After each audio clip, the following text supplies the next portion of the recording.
দেখতে তোমাদের মতো, খাই তোমাদের মতো, চলে তোমাদের মতো, ঘুমাই তোমাদের মতো, দুনিয়াদারি তোমাদের মতো, আসলে কিন্তু তোমাদের মতো জোর বলেন আমাদের মতো নয়।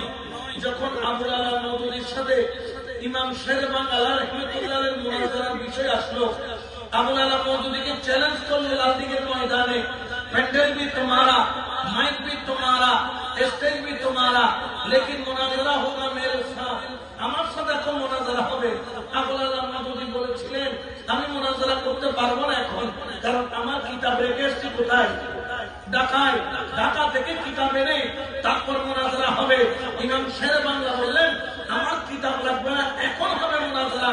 বলে কিতাব ছাড়া কেমনে হবে? ইমাম শের বাংলা বললেন কিতাবের দরকার নাই, তুমি শুধু কিতাবের নাম আর পৃষ্ঠা নাম্বার বলো, আমি ইমাম শের বাংলা এবারত করে করে তোমাকে শোনাবো। বলে এটা কেমনে সম্ভব?